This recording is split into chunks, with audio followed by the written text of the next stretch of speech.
যদি কোনো অন্যায় করি, যদি কোনো ভুল করি এবং গুন্ডা দমন আইনের যদি আওতাধীন আমরা হয়ে যাই, তাহলে যে কোনো মুহূর্তে আমার অনেক বড় ক্ষতি হয়ে যেতে পারে। এবং আরও একটা বিষয় হচ্ছে, যেটা বলা হচ্ছে যে যদি প্রমাণ হয় যে তার জন্য সরকারি অথবা বেসরকারি কোনো সম্পত্তির ক্ষতি হয়েছে, তাহলে তার সম্পত্তি নিলামে তুলে সেই টাকা থেকে ক্ষতিপূরণের ব্যবস্থা করা হবে।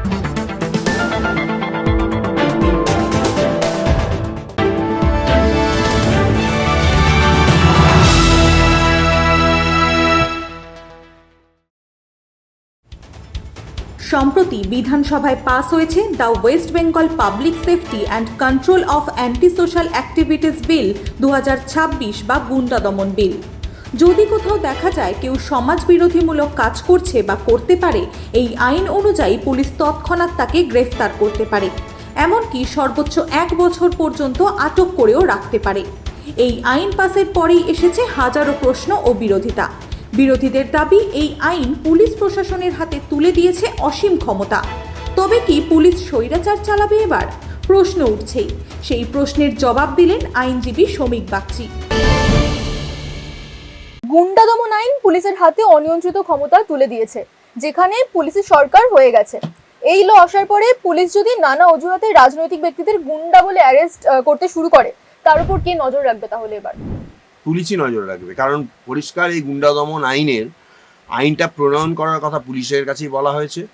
এবং এটাও বলা হয়েছে যে পুলিশের মাধ্যমেই কিন্তু টোটাল প্রসেসটা নিয়ন্ত্রিত হবে। কিন্তু মুখ্যমন্ত্রী যেটা বলেছেন, আমি শুনেছি কালকে বিধানসভায় তার ভাষণে, তিনি কিন্তু পরিষ্কার বলেছেন যে কোনো রাজনৈতিক ব্যক্তিত্ব, কোনো ধর্মীয় ব্যক্তিত্ব, কোনো ধর্মীয় বা রাজনৈতিক কারণে জটলা, এগুলোর ওপরে গুন্ডা দমন আইন প্রয়োগ হবে না। গুন্ডা দমন আইন কোথায় প্রয়োগ হবে? যে কোনো অত্যাচার করছে, সাধারণ মানুষকে এক্সটর্শন করছে, সাধারণ মানুষের ওপর জোর জুলুম করছে, মানুষের কাছ থেকে জোর করে কোনো কিছু আদায় করার চেষ্টা করছে, সেই জায়গায় গুন্ডা দমন আইন ভীষণভাবে প্রযোজ্য হবে।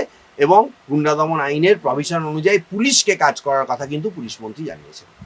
এই গুন্ডা দমন আইনের 3টে ভালো ক্লজ আর 3টে ভয়ঙ্কর ক্লজ বলুন। ভালো ক্লজ বলতে আগে যে একটা ফাঁক ছিল, যেটা মুখ্যমন্ত্রী নিজেও বলেছেন। দেখুন, একটা কথা বলছি, যে আপনি যে কথাটা বলছেন, সবে ভোটাভুটি হয়েছে। আইন আমাদের রাজ্যে বা দেশে প্রণয়ন হতে গেলে তার কিছু প্রসেস থাকে। এই মুহূর্তে প্রত্যেকটা আইনে একজন আইনজীবী হিসেবে কি ক্লজ রয়েছে আর কি ক্লজ নেই, সেটা পুঙ্খানুপুঙ্খভাবে বলাটা অত্যন্ত কঠিন ব্যাপার, বলা সম্ভব নয়। তবে ভালো যদি ক্লজ বলতে চান, এটা আমি বলবো যে আগে যেটুকু ফাঁক ফোকর ছিল সেই জায়গাটাকে ভরাট করা হয়েছে। যদি বলুন কিভাবে ভরাট করা হয়েছে, আগে হচ্ছে যে এই গুন্ডা দমন আইনে যদি অ্যারেস্টও করা হতো বা এই অন্যান্য, তাকে আইপিসি সেকশন দেওয়া হতো, ঠিক আছে, এবং সে কি হতো, প্রমাণের অভাবে একটা সময় বেরিয়ে যেত। কিন্তু এখন হচ্ছে যে এই আইনে যখন অ্যারেস্ট হবে, প্রভিশনাল 1 ইয়ার রাখা হয়েছে, যে তার কোনো একবার অ্যারেস্ট হলে প্রভিশনাল 1 ইয়ার কোনো কোর্ট তাকে বেল দিতে পারবে না, neither high court neither supreme court. সুতরাং এই জায়গায় তারা যখন চিন্তাভাবনা করবে যে আমরা যদি কোনো অন্যায় করি, যদি কোনো ভুল করি এবং গুন্ডা দমন আইনের যদি আওতাধীন আমরা হয়ে যাই, তাহলে যে কোনো মুহূর্তে আমার অনেক বড় ক্ষতি হয়ে যেতে পারে। এবং আরও একটা বিষয় হচ্ছে, যেটা বলা হচ্ছে যে যদি প্রমাণ হয় যে তার জন্য সরকারি অথবা বেসরকারি কোনো সম্পত্তির ক্ষতি হয়েছে, তাহলে তার সম্পত্তি নিলামে তুলে সেই টাকা থেকে ক্ষতিপূরণের ব্যবস্থা করা হবে। এইগুলো মোটামুটি ভালো দিক বলা যেতে পারে। আর খারাপ দিক বলতে আপনি যেটা বোঝাতে চাইছেন, এই আইনের ইমপ্লিমেন্টেশন থেকে আমার এই যে একটা জিনিস মনে হয়েছে, যখনই সরকার এই আইনটা প্রবর্তন করবে বা এই আইনটাকে নিয়ে আসবে, ঠিক আছে, তখনই মুখে বলা হচ্ছে যে রাজনৈতিক জটলা বা অন্যান্য কোনো কিছুতে হবে না, মিসইউজ অফ ল আমাদেরকে দেখতে হতে পারে। কেন বলছি? আমাদের দেশে আইনের যে পেরিফেরি রয়েছে, আইনের আমাদের দেশে যে মানে অ্যাপ্লিকেশন অফ মাইন্ড রয়েছে, বা আইনের আমাদের দেশে যে আইনের প্রযুক্তি যেগুলো রয়েছে, যেভাবে আইনটা প্রণয়ন করা হয়, সেই জায়গায় অনেকেই আইন যারা প্রণেতা, তারাও অনেক সময় কি হয়, বিভিন্ন রকম সমস্যায় জড়িয়ে পড়েন।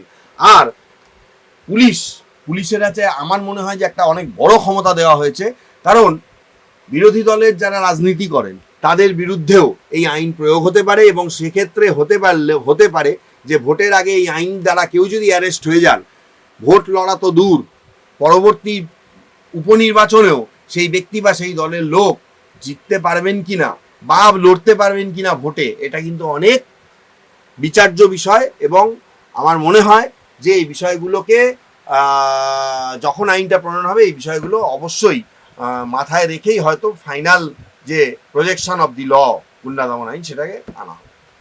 এই আইনটার দ্বারা তো পুলিশদেরকে আরো পাওয়ারফুল করে দেওয়া হলো ধরতে গেলে, সেখানে কি আপনার মনে হয় না যে পুলিশরা স্বেচ্ছাচারিতা চালাতে পারে? মনে হয়, কারণ এখনো কিছু চুরি যারা পুলিশ রয়েছে যারা এখনো পয়সা ছাড়া কাজ করে না, যারা আবার এই আইনটা হাতে পেয়ে গেলে ঠিক আছে সেই লোকগুলোর বিরুদ্ধে বেশ কিছু ব্যবস্থা নিয়ে নিতে পারে। যে লোকগুলো হয়তো সৎভাবে কাজ করছে, যে লোকগুলো হয়তো ধর্মীয় কারণে সমাবেশ করছে, এই ব্যাপারগুলো কিন্তু আসতেই পারে যে কোনো মুহূর্তে। এবং এই ব্যাপারগুলো যদি আসে সেক্ষেত্রে দেখা যেতেই পারে যে অপব্যবহার মানে মিসইউজ অফ ল সেটা হচ্ছে। যদিও আইনটা এখনো প্রণয়ন হয়নি, আইনটা কিন্তু সবে বিল পাস হয়েছে, এখন আপনাকে যেটা বললাম পুরো প্রণয়নের প্রসেস বাকি আছে।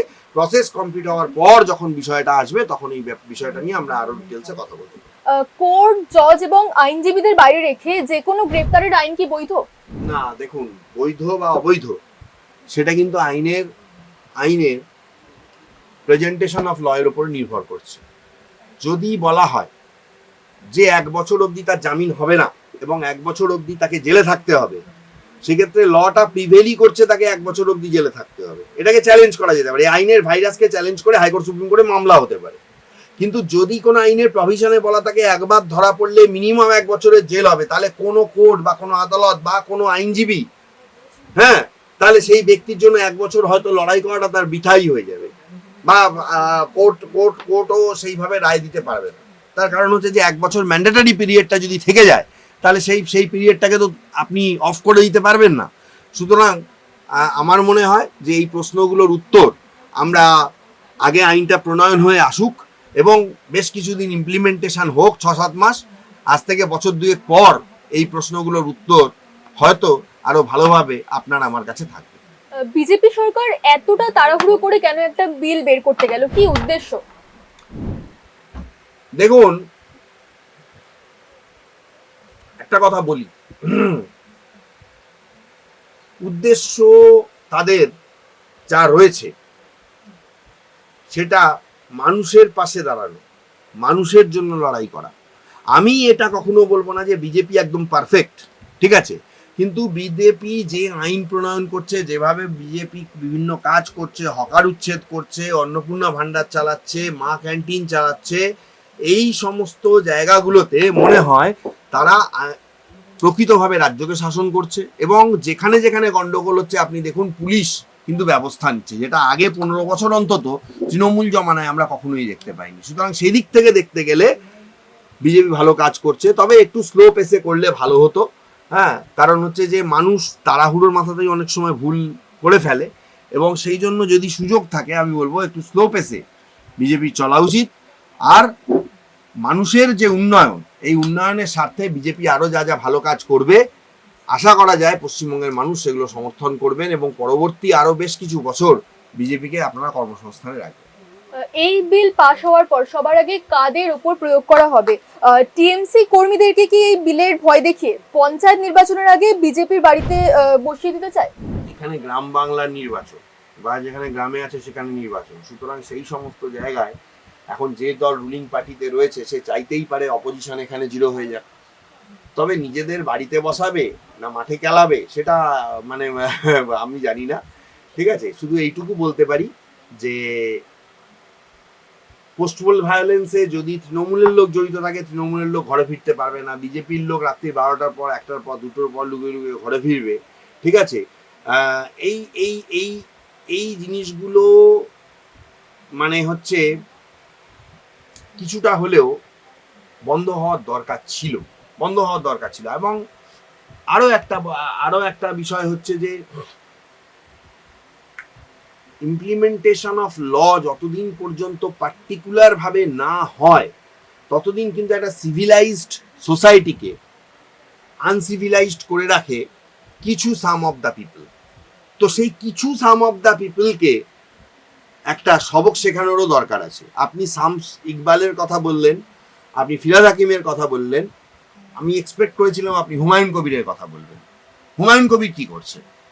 আমি কেন হুমায়ুন কবিরের প্রসঙ্গটা তুললাম, এই হুমায়ুন কবির বলেছিল মুর্শিদাবাদে 70% মুসলিম 30% হিন্দু, এবং হিন্দুদের কেটে আমি ওই যমুনা পদ্মার জলে ভাসিয়ে দেবো। এই হুমায়ুন কবির রাজ্যের এই দেশের স্বরাষ্ট্রমন্ত্রীকে অপমান করেছিল। আজকে এই হুমায়ুন কবির যে ভাষায় কথা বলেছে সেটা কোনো ভদ্র মানুষ সেই ভাষায় কথা বলে না। এবং সাটা ভেঙে দেব, বহরমপুর জেলে 4,500 4,700 বেশি লোক হবে না, আর হচ্ছে যে যে কথা বলবে তার বিরুদ্ধে ব্যবস্থা নেব। তো আজকে তো মুখ্যমন্ত্রী তার বিরুদ্ধে অলরেডি 2টো FIR করেছেন। তুমি কি ব্যবস্থা নিতে পেরেছো এই হুমায়ুন কবির? এবং এই সমস্ত বড় বড় কথা বলার জন্য নওদার বিধায়ক, তোমার জেনে রাখা উচিত যে উপনির্বাচনে যে একটা সিট, ওই সিটে তোমার ছেলে তো জিতবেই না, পাল্টা তোমাকে না জেলে ঢুকে যেতে হয় বেশি বাড়াবাড়ি করার জন্য।